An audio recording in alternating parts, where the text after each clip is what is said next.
Good morning students. आज की इस वीडियो में हम वितान भाग 2 में संकलित सेकंड लेसन जूझ जो कि आनंद यादव जी के द्वारा लिखा गया है, इसके ऑब्जेक्टिव क्वेश्चन के संदर्भ में यह वीडियो बना रहे हैं ताकि ऑब्जेक्टिव टेस्ट में आप अच्छे से तैयारी करके इस पाठ और परीक्षा में आने वाले हर छोटे छोटे क्वेश्चन जो 1 नंबर में आ सकते हैं उनकी अच्छी तैयारी कर सकें। तो इसमें सबसे पहले मैं आपको आनंद यादव जी के परिचय और उस परिचय में बनने वाले जो छोटे क्वेश्चंस हैं वो मैं आपको रिवाइज करवा रहा हूँ, बताने जा रहा हूँ। सबसे पहले आप इसमें देख पा रहे होंगे कि निशान लगा रखे हैं मैंने पूरी विषय वस्तु पर। जहाँ जहाँ निशान लगाए हुए हैं वहाँ पर 1-1 नंबर के छोटे क्वेश्चन बनते हैं जिनको आप बड़ी आसानी से पढ़ करके कर सकते हैं। सबसे पहले इसमें आएगा जन्म कहाँ पर हुआ। काजल, कोल्हापुर, महाराष्ट्र में आनंद यादव जी का जन्म हुआ है, 1 नंबर में पूछा जा सकता है। उसके बाद इसी में है कि आनंद यादव जी ने किस में स्नातकोत्तर किया। एमए को स्नातकोत्तर बोलते हैं और बीए को स्नातक। तो जो एमए की परीक्षा है वो मराठी और संस्कृत साहित्य से इन्होंने एमए या स्नातकोत्तर कह सकते हैं किया है। तो ये पूछा जा सकता है किस विषय में किया स्नातकोत्तर, तो मराठी संस्कृत साहित्य में। और नेक्स्ट जो क्वेश्चन बनेगा इसमें वो है कि वो कहाँ पर कार्यरत हैं, कहाँ पर कार्य कर रहे हैं। तो हम बताएंगे पुणे विश्वविद्यालय में। इसके बाद पूरा नाम आ सकता है कि आनंद यादव जी का पूरा नाम क्या है, तो इसमें हम बताएंगे आनंद रतन यादव। इसके बाद रचनाओं के नाम हैं, संख्या पूछी जा सकती है तो लगभग 25 पुस्तकें इनकी प्रकाशित हो चुकी हैं। इसके अलावा पुरस्कारों के नाम यदि आते हैं तो हम बताएंगे भारतीय ज्ञानपीठ पुरस्कार इनको मिल चुका है और साहित्य अकादमी। ये भी पूछा जा सकता है कि जो इनका उपन्यास जूझ जो उपन्यास है इस पर आनंद यादव जी को कौन सा पुरस्कार प्रदान किया गया है, तो वो हम बताएंगे साहित्य अकादमी। आत्मकथात्मक उपन्यास है ये जूझ, क्योंकि इन्होंने अपने बचपन के जीवन के संदर्भ में आनंद यादव जी ने जूझ उपन्यास में लिखा है। उसके बाद साहित्य की विशेषताएं, आनंद यादव जी द्वारा लिखा गया जो साहित्य है उसकी विशेषताएं क्या हैं, किन समस्याओं को केंद्र में रख कर के इन्होंने अपनी रचनाएं लिखी हैं, उनके बारे में यदि पूछा जाता है तो हम बताएंगे बदलते हुए मानवीय मूल्यों के बारे में इन्होंने अपनी रचनाओं में लिखा है। मूल जो प्रेम भावना है, जन जागरण, समाज में व्याप्त भूख, दैन्य, आम आदमी के संघर्ष और भ्रष्टाचार को इन्होंने अपनी रचनाओं का विषय बनाया है। इसके बाद भाषा शैली के संदर्भ में यदि हमसे पूछा जाता है तो हम बताएंगे आंचलिक शब्दों का प्रयोग किया है। क्षेत्र विशेष के, किसी अंचल विशेष के जो शब्द होते हैं उनको आंचलिक शब्द बोला जाता है। हिंदी संस्कृत भाषा पर भी इनकी अच्छी पकड़ है, तो इनकी रचनाओं में हिंदी संस्कृत के शब्द भी देखे जा सकते हैं और आंचलिक शब्द भी। उसके अलावा इन्होंने माधुर्य गुण का भी प्रयोग किया है और अपनी रचनाओं को सरल, सहज और भावात्मक भाषा के रूप में व्यक्त किया है। इसके बाद यहाँ से पाठ की शुरुआत होती है। जूझ जो कि आनंद यादव जी के द्वारा लिखा गया है, ये उपन्यास अंश हम पहले पढ़ चुके हैं, लेकिन इस वीडियो में इस उपन्यास अंश में जो छोटे क्वेश्चन बन सकते हैं उनके बारे में आपको बताया जा रहा है। एक तो ये पूछा जा सकता है कि जूझ जो उपन्यास है वो कैसा उपन्यास है, किस प्रकार का उपन्यास है। तो हम इसमें बताएंगे कि यह एक आत्मकथात्मक उपन्यास है। और किस भाषा के लेखक हैं आनंद यादव जी, तो हम बताएंगे मराठी भाषा के लेखक हैं। इसके बाद पूछा जा सकता है इसमें कि हिंदी साहित्य पुरस्कार जो है वो आनंद यादव जी को कब प्रदान किया गया, तो डेट बताएंगे 1990। इसके अलावा इसमें नेक्स्ट जो क्वेश्चन बनेगा वो है कि आनंद यादव जी का मन किसके लिए तड़पता रहता था, तो हम बताएंगे पाठशाला जाने के लिए, पढ़ने के लिए। उसके बाद ये भी आ सकता है कि लेखक आनंद यादव अपनी पढ़ाई के संदर्भ में किसके सामने अपनी बात रखने की हिम्मत नहीं जुटा पाते थे या हिम्मत नहीं होती थी, तो हम बताएंगे दादा के सामने, दादा अर्थात पिता के सामने। उसके बाद इसमें नेक्स्ट क्वेश्चन जो है वो इस प्रकार से बन सकता है कि यह खेती हमें गड्ढे में धकेल रही है। यह जो प्रसंग है, यह जो बात है वो किसने कही, तो लेखक आनंद यादव जी के द्वारा कही गई हैं। या ये भी पूछा जा सकता है कि गड्ढे में धकेलने का मतलब क्या है, हमें कहीं ना कहीं गरीबी, दन्यता और लाचारी की तरफ लेकर जा रही है, अवनति की ओर लेकर के जा रही है, ऐसा लेखक का मानना था। नेक्स्ट क्वेश्चन इसमें पूछा जा सकता है कि यशो एक तरीके से जो लेखक आनंद यादव हैं वो खेती बाड़ी के बजाय किसकी तरह कुछ काम धंधा या कारोबार करना चाहते थे, तो उसमें हम लिखेंगे विठोबा आना। उसके बाद नेक्स्ट जो क्वेश्चन इसमें बनेगा उसमें आएगा कि भाई किस त्यौहार के बीत जाने पर उन्हें कोल्हू चलाना होता था, लेखक और उनका परिवार कोल्हू चलाता था, तो वो त्यौहार पूछा जा सकता है, तो हम बताएंगे दीपावली त्यौहार के बीत जाने के बाद ही वो अपना कोल्हू चलाने लगते थे। इसके बाद कोल्हू के संदर्भ में उनके दादा अर्थात पिता की क्या समझ थी, उनके पिता की समझ थी कि यदि कोल्हू सबसे पहले चलाया जाए, गुड़ सबसे पहले तैयार किया जाए तो उसकी कीमत ज़्यादा मिलती है। कितने नंबर के गुड़ का जिक्र किया गया है, 1 नंबर, 2 नंबर और 3 नंबर। ये भी पूछा जा सकता है कि घर पर जो बनाए गए गुड़ था वो कितने नंबर का था, 3 नंबर का गुड़, अर्थात उसमें कुछ न कुछ थोड़ी कमी रह जाती है, जो हाथ से बनाया जाता है, निकाला जाता है, मशीनों की तरह उसको इतना अधिक साफ़ नहीं किया जा सकता है जो मशीनें साफ़ करती हैं। उसके बाद इसमें आएगा कि सारे गांव भर में सबसे पहले कोल्हू किसका चलता था, तो लेखक और उनके पिता चलाते थे। उसका कारण भी ऊपर बताया गया है इस वीडियो में कि उसका कारण क्या होता था। नेक्स्ट पेज पर देखते हैं हम पाठ में कौन कौन से क्वेश्चन जो हैं वो इस पाठ में बन सकते हैं। सभी जन धूप में लेटे हुए थे, माँ धूप में कंडे थाप रही थी। कंडे का मतलब है गोबर थापना। और उसी समय जब वो काम कर रही थी तो लेखक भी अपनी माँ के इस काम में सहायता करता है। वो चाहता था कि कहीं ना कहीं यह अच्छा समय है, माँ और वह दोनों अकेले हैं, वह अपने पढ़ने की बात को माँ के सामने रख सकता है। अब वह अपने पढ़ने की बात को माँ के सामने रखता है कि वह पढ़ना चाहता है, लेकिन दादा उसे स्कूल नहीं भेज रहे हैं, उसकी पढ़ाई को बीच में ही छुड़ा करके और खेत के कामों में लगा दिया है।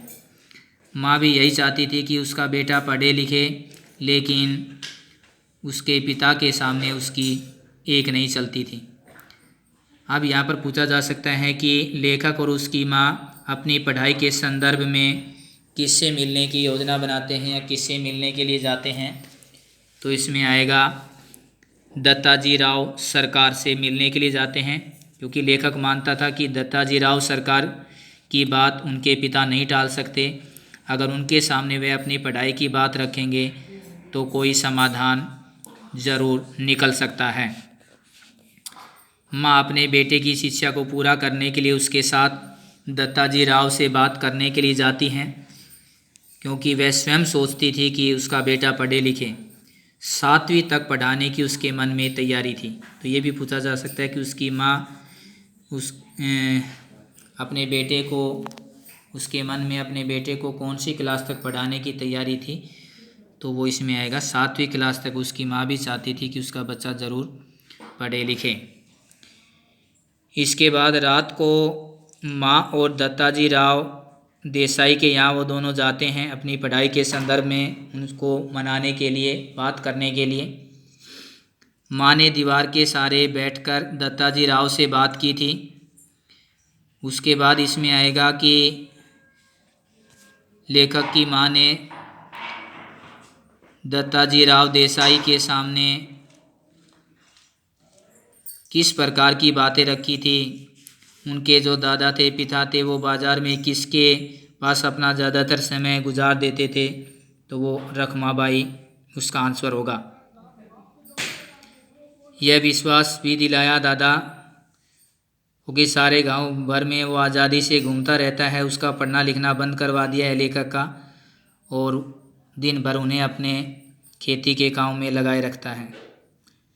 दत्ताजी राव के सामने जब वो मिलने गए, किस महीने मिलने गए वो भी पूछा जा सकता है। तो इसमें आया है जनवरी का महीना था उस समय, परीक्षा नज़दीक आ गई थी, अर्थात मार्च अप्रैल में परीक्षाएं आरंभ हो जाती हैं। उसके बाद 2 महीने में लेखक मानता था कि 5वीं की अच्छी सी तैयारी करके वह पास हो जाएगा। इस प्रकार से उसकी साल बच जाएगी और उसकी साल खराब नहीं होगी। ये बात भी यहाँ पूछी जा सकती है। उसके बाद नेक्स्ट पेज पर आते हैं। नेक्स्ट पेज में माँ अकेली साग भाजी देने आई थी, इस चीज़ का वो बहाना बनाते हैं क्योंकि वो ये नहीं चाहते थे कि दत्ताजी राव से जो मिलने आए हैं इस बात की भनक उनके पिता को लगे, नहीं तो उनकी सारी योजना फेल हो जाएगी। इसलिए वो ये योजना बनाते हैं कि उनकी माँ पढ़ाई लिखाई के संदर्भ में दत्ताजी राव से मिलने के लिए नहीं गई थी, बल्कि वह तो साग सब्जी देने के लिए गई थी। तब उन्होंने लेखक के पिता से मिलने की बात रखी थी, जिससे उनके पिता को शक भी न हो और उस पढ़ाई की बात को भी जारी रखा जा सके। इसके बाद उन्होंने योजना बनाई कि उसके पिता को वह दत्ताजी राव के पास भेज देंगे और उसके आधा 1 घंटे बाद स्वयं लेखक भी उसे बुलाने आ जाएगा और तब दत्ताजी राव उसकी पढ़ाई के संदर्भ में पूछेंगे, जिससे सारी बात उस समय क्लियर हो जाएगी और वह उसके पिता को उसे पढ़ाने के लिए मना लेगा। अब यहाँ ये क्वेश्चन बनता है कि देसाई के बाड़े का बुलावा दादा के लिए सम्मान की बात थी। बाड़े मतलब घर। तो दत्ताजी राव देसाई का अपने घर पर किसी को बुलाना और विशेषकर लेखक के पिता को, तो उसके लिए बड़ी सम्मान की बात थी कि इतने बड़े व्यक्ति उसे अपने घर बुला रहे हैं किसी काम से, तो वो ज़रूर वहाँ पर जाते हैं। तो जब लेखक की माँ उसको बताती हैं कि वो दत्ताजी राव के पास घर यहाँ साग भाजी देने गई थी, तो उन्होंने कहा कि तेरा पति कहाँ रहता है, कई दिन से मिलने नहीं आया, आए तो मेरे पास भेज देना। तो इस प्रकार की बात जब वो रखती है तो लेखक के पिता भी समझते हैं कि शायद कोई काम होगा, इसलिए वो वहाँ पर उसके पास चले जाते हैं। अब उसके कुछ समय पश्चात ही लेखक थोड़ी देर बाद वहाँ पहुँच जाते हैं। तब दत्ताजी राव उसकी पढ़ाई के संदर्भ में पूछते हैं कि तू कौन सी क्लास में पढ़ता है। तो लेखक बताता है कि मैं 5वीं में पढ़ता था, किंतु अब नहीं पढ़ता। दादा ने मना कर दिया है, खेतों में पानी लगाने वाला कोई नहीं है, ये बात करता है। तो दत्ताजी राव कहते हैं रत्नपा। क्यों रे रत्नपा? ये नाम है जो लेखक के पिता का है। दत्ताजी राव द्वारा उसको उसके नाम से पुकारा जाता है। ये पूछा जा सकता है किस नाम से पुकारते हैं।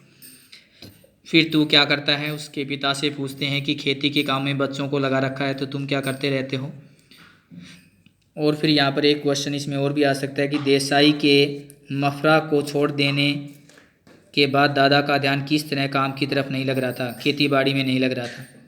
तो मफरा शब्द का अर्थ पूछा जा सकता है, जिसका अर्थ है खेती बाड़ी या खेत। उससे पहले वो खेतों में मन लगाकर काम करते थे, लेकिन अब वो खेतों में इतना मन लगाकर काम नहीं करते हैं, जिससे पैदावार भी इतनी अच्छी नहीं हो पाती हैं। और वे समझते हैं कि लड़का और उसके जो पत्नी है वो घर के कामों में भी और खेती के कामों में भी लगे रहें और उसे हर प्रकार से गांव में घूमने से आज़ादी मिल जाए।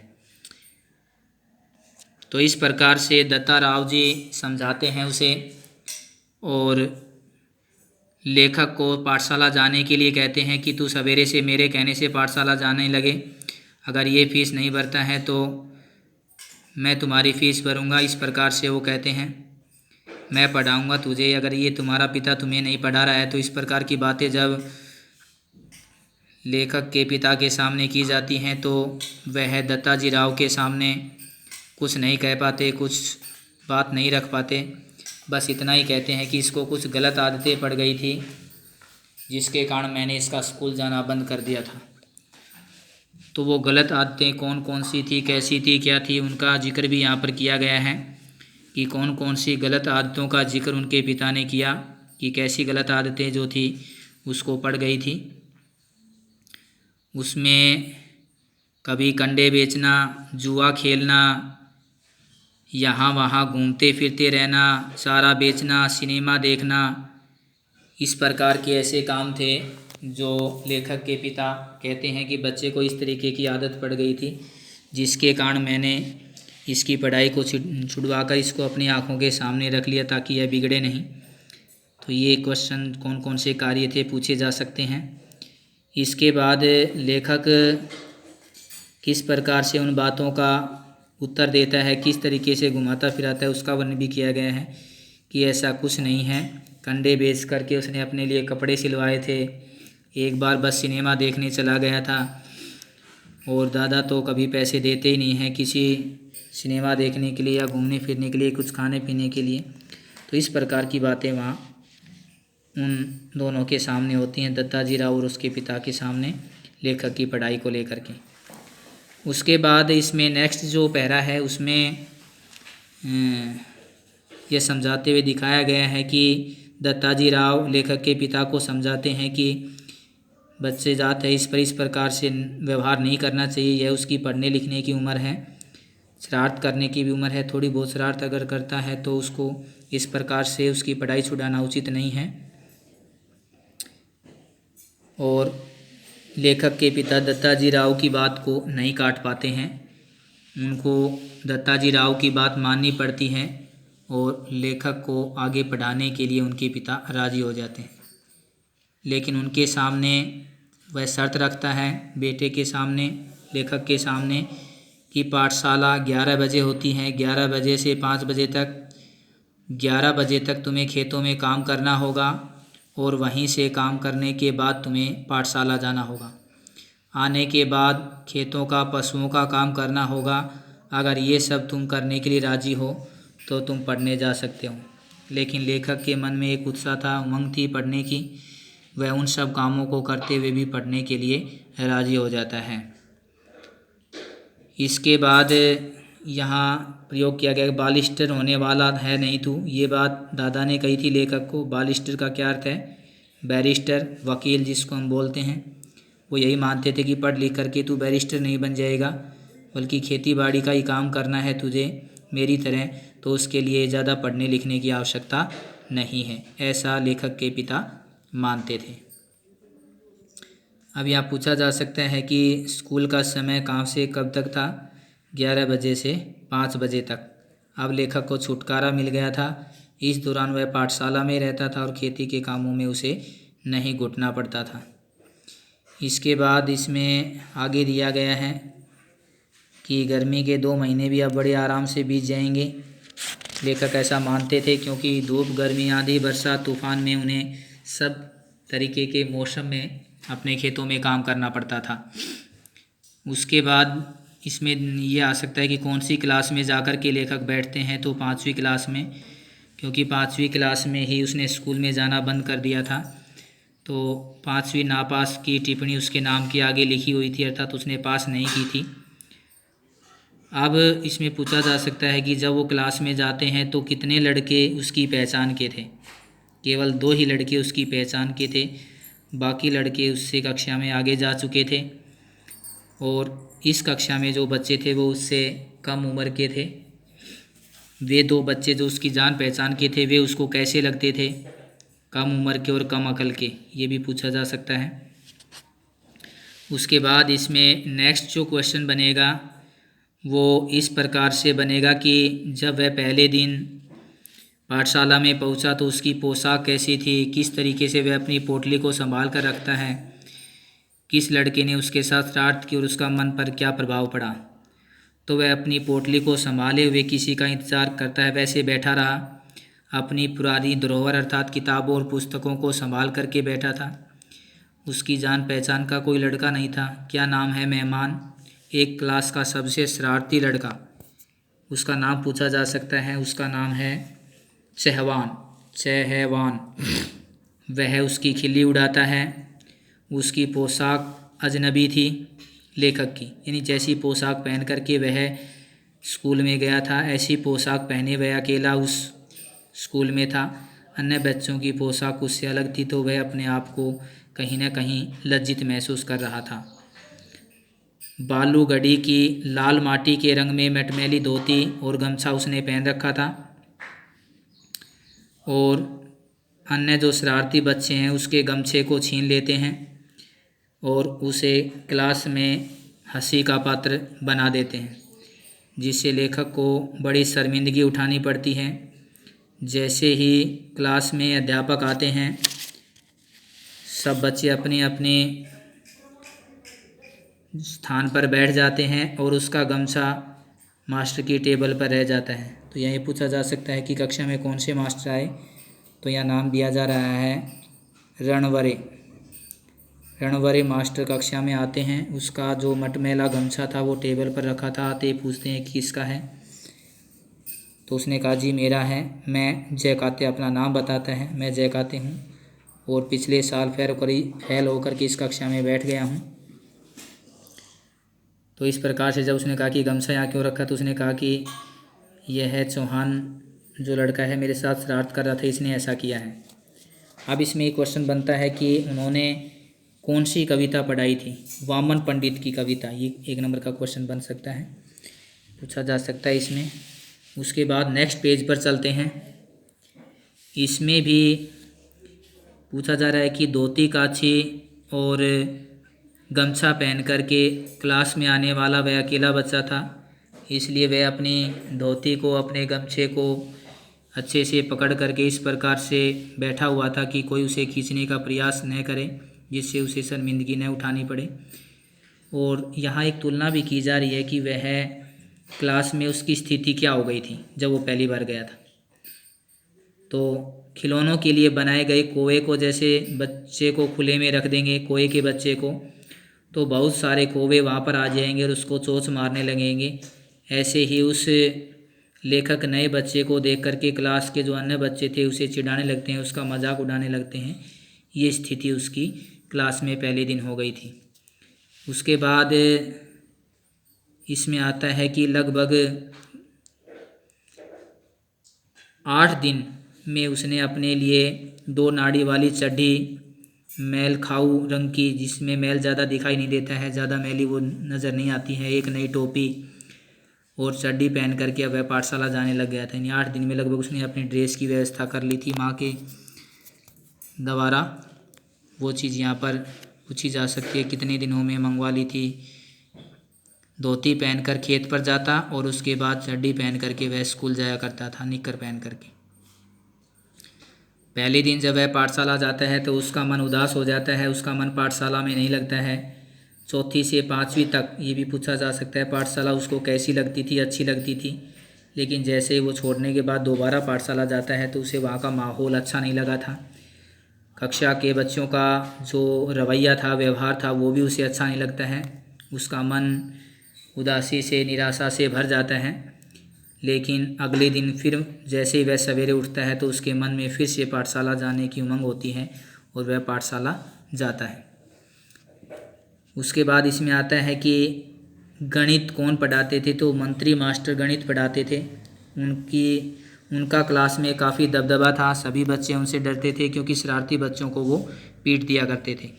तो ऐसी स्थिति में लेखक को ऐसा ही माहौल चाहिए था जिससे बच्चे उसके साथ शरारत न करें।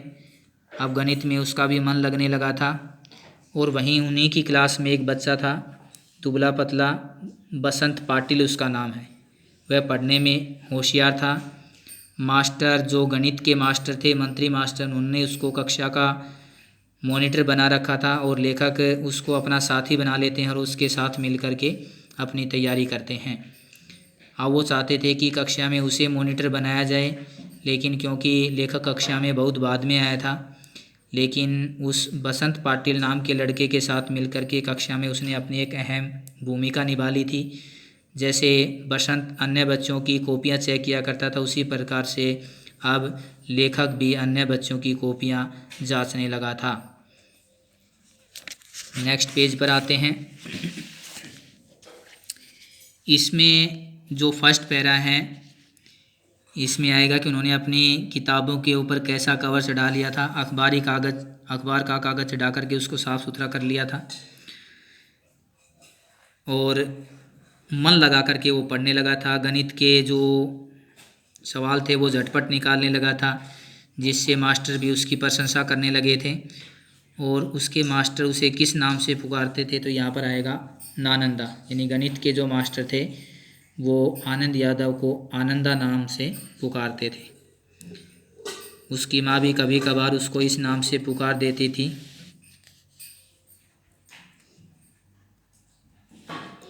उसके बाद नेक्स्ट जो पैरा है उसमें क्वेश्चन बन रहा है कि मराठी कौन पढ़ाते थे, मराठी भाषा। ने वा सोंदलगेकर नाम है, ये पूछा जा सकता है। ये मराठी पढ़ाते हैं। ये स्वयं इस प्रकार से कविता लिखते भी थे और पढ़ाते भी थे, और उनको अंग्रेजी की अनेक कविताएं कंठस्थ थी मास्टर सोंदलगेकर को। वो अभिनय भी करते थे। अभिनय मतलब जिस तरीके की कविताएं होती, जिस तरीके से उन्हें गाते, वो उस तरीके का अभिनय करके भी बच्चों को दिखाया करते थे। इसके अलावा मास्टर सोंदलगेकर ने यशवंत, बाबे बोरकर, भारा तांबे, गिरीश, केशव कुमार आदि की कविताएं भी वो बच्चों को बीच में पढ़ाया करते थे, सुनाया करते थे।